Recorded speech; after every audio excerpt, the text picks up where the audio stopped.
Ini kegiatan ibu-ibu, kegiatan rutin yang luar biasa. Kalau bapak-bapaknya lihat,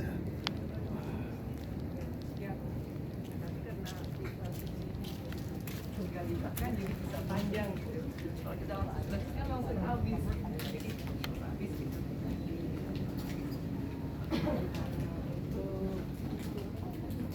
Kemudian di sini juga yang perlu diperhatikan yaitu ibu-ibu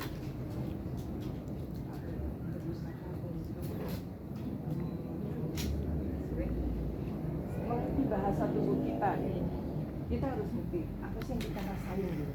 Ada tubuh kita itu yang nggak ngerti sensor. Jadi ada yang kondisi sebegini apapun itu sama gitu. Tapi ada tubuh yang bisa sensor. Misalkan, oh badan saya nggak enak, kenapa ya? Itu ada bahasa. Tubuh ngasih tahu ke yang punya badan gitu. Misalkan kita lelah, atau itu kan berarti bahasa tubuhnya seperti itu. Nah, untuk apa istilahnya mencegah hal-hal yang tidak diinginkan mengenai bahasa tubuh ini, karena kan nggak semua orang sama. Ada yang tadi ada yang tubuhnya bisa kasih tahu, ada yang kita ini nggak paham. Nah itu makanya dibutuhkan tes cek darah itu bisa dilakukan puskes atau apa yang namanya klinik edik apa ya namanya apa istilahnya vaskes kan ibu-ibu bisa ya kalau vaskesnya mana itu bisa setahu saya kalau di puskes kita bisa langsung, kalau saya kan vaskesnya di puskes ya, jadi untuk waktu tertentu kalau kita udah mulai nggak nyaman bahasa tubuh kita bisa langsung ke vaskes kita masing-masing supaya terdeteksi kekurangan diri kita itu nggak berlarut-larut. Semakin mudah kita awal ketahuan lebih awal, lebih mudah untuk mengobatinya. Jadi ini bukan lansia aja, seluruh, karena setiap orang kan kalau makan kalau ini gitu.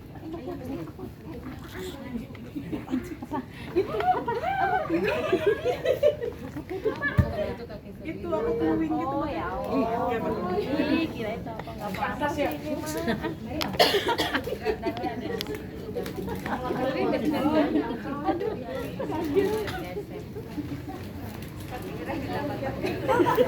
Ini juga itu.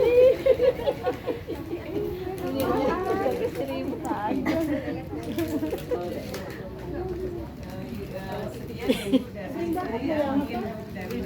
Yang warna hitam itu Itu dari sukan dari. Terima kasih Bu Agus, terima kasih Bu RT informasinya. Kalau tadi juga di RW dibagikan itu ya Bu RT ya, apa PMI. Nanti akan dikeluarkan uang kas untuk membayar donasi PMI itu tadi. Itu kan udah kita lanjut. Jadi kalau itu mau berkenan di sini ya mau kalau kayak nambahin. Kalau enggak aku beli semua. Udah buat sini aja deh buat udah usah. Itu udah ada PMI. Mbak Fitri belum. Iya udah berapa?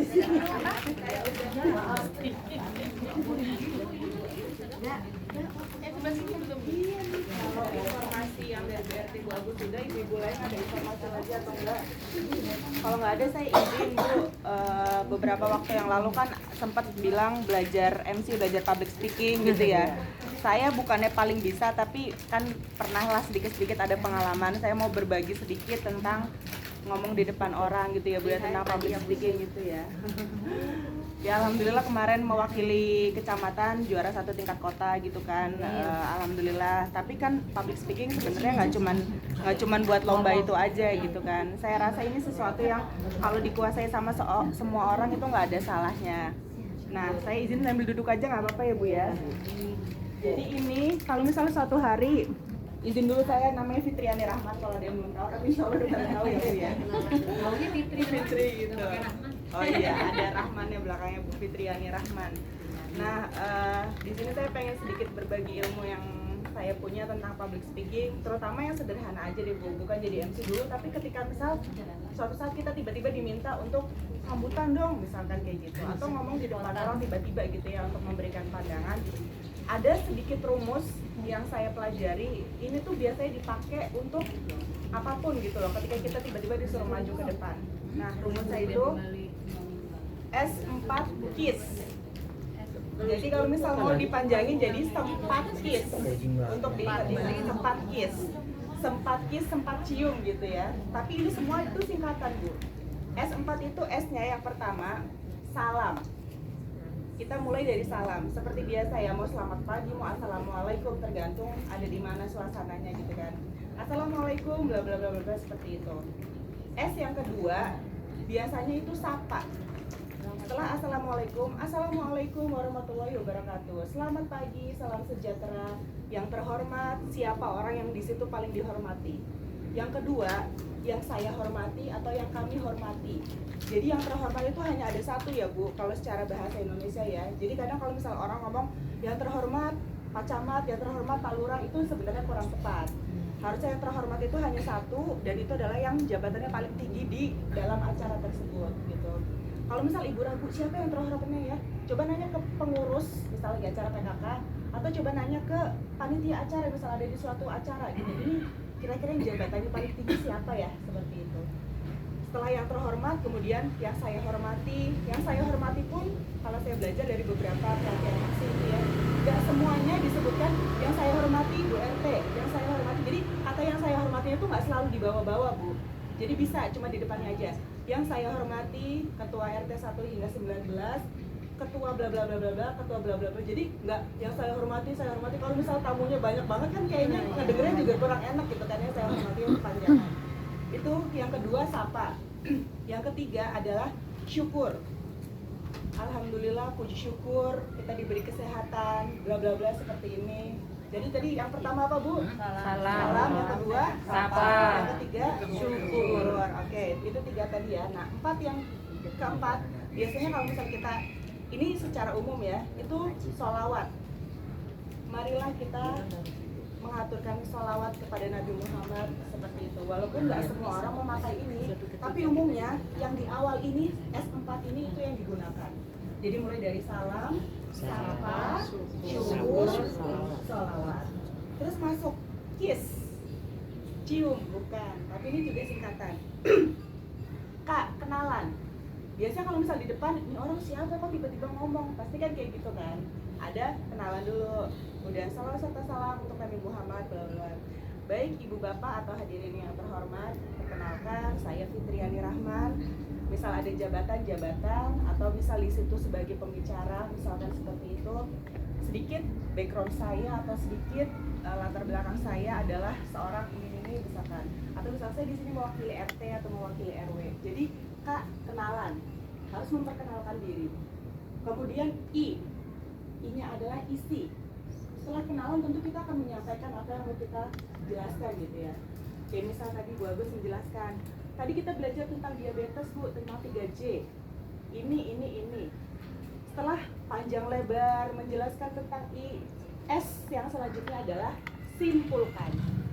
Jadi biasanya kalau kita ngasih materi, itu terakhirnya pasti ada, kita harus ngasih kesimpulan supaya orang-orang merecall lagi atau mengingat kembali tadi bahasanya apa ya.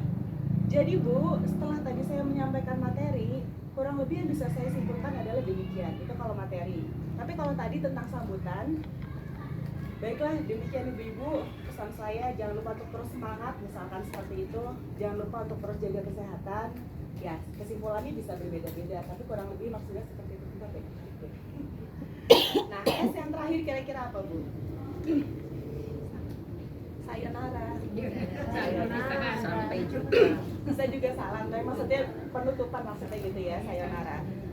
Demikian yang bisa saya sampaikan, mohon maaf apabila ada kesalahan dan kekurangan. Wabillahi taufiq wal hidayah. Wassalamualaikum warahmatullahi wabarakatuh. Waalaikumsalam. Jadi kalau misalnya ditanya, hah tiba-tiba saya disuruh sambutan, saya disuruh apa, jangan bingung Bu, udah ada rumusnya. Apa Bu rumusnya Bu? Sempat kiss. Sempat suka cium gitu ya. Sempat kiss. Terus Bu, tadi ingat lagi kita sama-sama ya Bu. Sempat kiss itu S pertama apa Bu? Salam, sapa, syukur, sholawat. Terus Kemudian simpulkan sayonara atau penutupan. Oke, cakep. Mudah-mudahan nanti kalau siapapun disuruh mewakili ataupun dapat kesempatan entah di sekolah, entah di lingkungan rumah atau keluarga, ibu nggak bingung lagi ya Bu ya. Sebenarnya enaknya sih kalau public speaking tuh praktek, tapi kan waktunya terbatas ya Bu ya. Terus tadi kalau ini rumus sederhana untuk kalau misalnya kita tiba-tiba disuruh ngomong. Tapi kalau misalnya kita ngomongin public speaking secara umum, biasanya ketika kita disuruh ngomong di depan orang itu, kita diharapkan punya ini Bu, 3V. 3V. Ada yang tahu 3V dalam public speaking Bu? Atau sudah pernah dengar? Ya, salah satunya vokal, betul. Jadi kalau misal bahasa Inggrisnya itu vokal, visual, verbal. Tapi kalau bahasa keranggannya vokal, penampilan, sama perkataan. 3P kan jadi 3P kan, menjadi 3P kan ya. Nah, dari 3V ini, Ibu tahu nggak apa yang nilainya itu paling besar ketika seorang disuruh jadi public speaker atau ngomong di depan orang, di depan umum? Vokal, verbal atau visual? Antara vokal dan verbal. Vokal. Ternyata 58% itu justru visual, Pak. Yang pertama diperhatikan orang ketika public speaking itu justru visualnya dulu. Kita nggak bisa memungkiri ya, ketika kita baru pertama kali ketemu orang atau kenal sama orang, emang kita akan langsung tahu tuh orang ngomongnya gimana, itu orang seperti apa. Tapi kita langsung bilang, wih, lihat tuh Bu RT, tampilannya Parlente. Langsung yang dilihat seperti itu.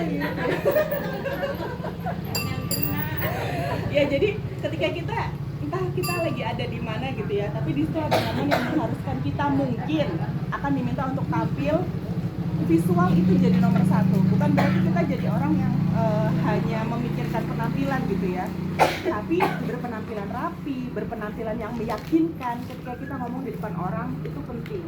Karena gini, jujur aja misal kita ngelihat orang dasteran gitu ya, misal belekan lah katanya gitu, nggak dandan, nggak apa sama sekali, terus tiba-tiba ngomong tentang Indonesia harus berjaya apa segala macam, kira-kira kita mau dengerin nggak Bu?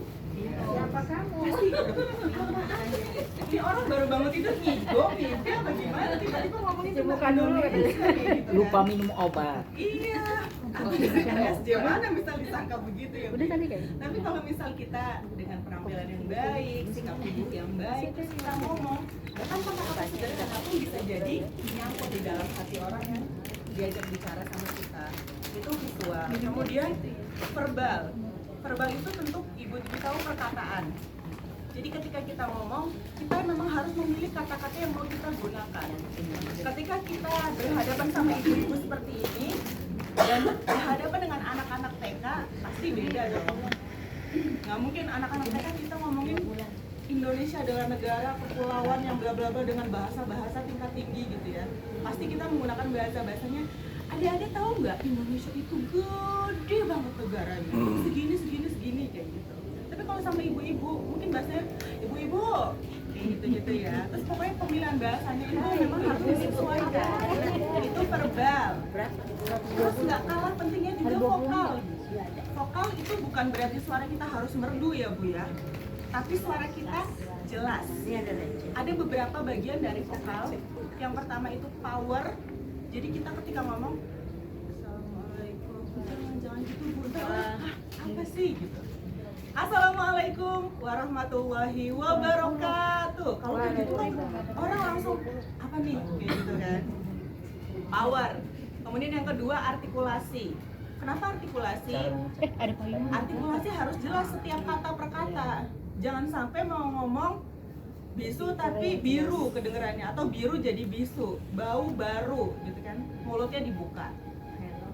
Terus juga itu tadi udah power, artikulasi, kemudian ada intonasi. Intonasi itu kalau misalnya kita nyanyi, nadanya do, semua kan jelek ya Bu ya. Kalau ngomong juga sama Bu. Misal saya ngomong ya, Assalamualaikum warahmatullahi wabarakatuh, selamat sore semuanya, apa kabar semuanya, mudah-mudahan semuanya. Gatal ya Bu ya, agak berasa ya Bu ya, maksudnya kayak, dia orang apa sih gitu. Tapi kalau misalnya, Assalamualaikum, selamat sore ibu-ibu, sehat Bu? Baik Bu, kabarnya Bu? Kayak gitu kan, itu membuat orang jadi tertarik untuk mendengarkan apa yang kita sampaikan. Itu tadi sudah ada apa Bu? Power, artikulasi, kemudian intonasi. Yang nggak kalah penting juga, emphasize atau penekanan dari apa yang kita sampaikan. Misal lagi mau ngomongin tentang pentingnya mencegah stunting, maka ketika kita ngomong, tolong ya Bu datang ke posyandu, pastikan anak-anak diimunisasi. Itu ada kata-kata yang harus kita tekankan. Kata-kata yang membuat orang, ini loh yang penting loh. Ibu-ibu jangan lupa datang ke posyandu, ibu-ibu jangan lupa ya anak dikasih makanan yang baik. Ibu-ibu jangan lupa ya datang ke posyandu Bu. Jangan lupa juga Bu, anak-anak dikasih imunisasi lengkap. Nah, ada kata-kata yang harus kita tekan gitu, itu emphasize. Nah, satu lagi, emosi. Emosi itu bukan kita ngomong marah-marah. Emosi itu kita harus memberikan. Ketika apa yang kita ceritakan itu hal yang menyedihkan, kan nggak mungkin kan kita ada orang kecelakaan tadi di sana ya, ada orang yang meninggal, kan nggak mungkin Bu. Jadi kita harus menyesuaikan apa yang kita sampaikan pakai perasaan. Itu akan membuat orang jadi lebih masuk atau menerima apa yang kita sampaikan. Kurang lebih itu tadi sudah ada visual, sudah cukup paham Bu. Visual berarti harus apa Bu? Harus rapi, penampilan harus baik gitu ya. Kemudian ada verbal, pemilihan kata disesuaikan sama kita mau kemana sih, kita ada di mana, audiensnya siapa. Kemudian yang ketiga adalah vokal, seperti itu. Itu sederhana sih Bu, kalau misal ini baru sedikit yang bisa saya sampaikan gitu ya, tentang tadi 4 KISS, kemudian 3V. Harapan saya mudah-mudahan dari yang sedikit ini, tapi ibu-ibu ketika ditanya, oh iya ya, kata Mbak Fitri harus begini ya gitu. Mudah-mudahan bisa dipraktekkan untuk kebutuhan apapun. Misal ibu-ibu yang masih ada anak di sekolahan jadi kolos gitu ya, atau mungkin kalau misal udah nenek-nenek ngajarin anak-anaknya atau cucu-cucunya juga untuk bisa ngomong gitu ya Bu ya, karena kemampuan public speaking sekarang kayaknya anak-anak pun perlu gitu ya. Ada yang pengen jadi YouTuber lah, pengen jadi konten kreator atau apa, kemampuan ngomong itu penting. Dan ketika kita bisa punya kemampuan ngomong yang baik, ketika ada suatu informasi kita bisa menyampaikan dengan baik, dengan benar, diterimanya pun insya Allah sesuai. Kurang lebih dari saya itu aja Bu RT. Mohon maaf ya Ibu, kalau di sini mungkin ada yang jauh lebih jago, tapi nih bocah siapa gitu ya, tiba-tiba sok-sok ngajarin. Mohon maaf tanpa mengurangi rasa hormat sama ibu-ibu semua. Sedikit yang bisa saya share, mudah-mudahan jadi amal ya Bu ya, kalau digunakan untuk kebaikan. Amin. Terima kasih, sekian dari saya. Jadi tadi apa aja Bu? 4 KISS sama 3V atau 3P ya Bu ya, kalau bahasa Keranggan ya. Sekian, mohon maaf apabila ada kesalahan kekurangan. Terima kasih. Wassalamualaikum.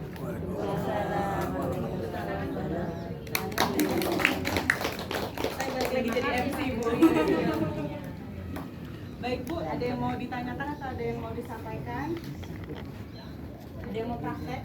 Audiensnya beda lagi. Persiapan ini kan sederhana aja. Ketika kita, ya itu tadi kata Bu Diani, bisa tiba-tiba ketempatan gitu, atau disuruh masuk sambutan. Sama, bisa ngomong apa sih jadi lupa. Pokoknya intinya sebenarnya harus praktek sih Bu, memang kalau misal kayak gini ya, nggak cukup teori, jadi biar ngerasain. Dan asal ibu-ibu tahu aja ya, ternyata dari saya belajar public speaking ini, saya baru tahu public speaking adalah hal nomor 1 yang ditakutin sama manusia. Bukan hantu, bukan jalanan sepi apa-apa, tapi public speaking. Orang pintar belum tentu bisa bicara. Dan sebenarnya yang ditakuti itu ya rasa takut dari diri kita sendiri. Iya. Ada kata hilang, nggak bisa ngomong apa-apa. Black itu Bu, itu satu black. Ya, black itu salah satu tantangan. Iya, memang sekali Bu. Semua orang bisa. Dan kalaupun ada orang yang bisa ngomong di depan, gak semua orang paham apa yang dia sampaikan gitu. Kadang kan, aduh ini orang terlalu pinter, gue gak paham malah dia ngomongnya apa gitu. salah satu ciri public speaking yang bagus yang saya tahu gitu ya adalah ketika dia bisa menyederhanakan apa yang mau dia sampaikan sehingga bisa diterima lebih mudah sama audiens atau para pendengarnya, dan dia itu tadi bisa menempatkan ketika ngomong sama anak kecil, ketika ngomong sama orang dewasa atau sama remaja, tapi itu memang perlu apa namanya ya, latihan terus menerus. Tema yang sama disampaikan ke orang-orang yang berbeda, audiens yang berbeda, cara pembawaannya harus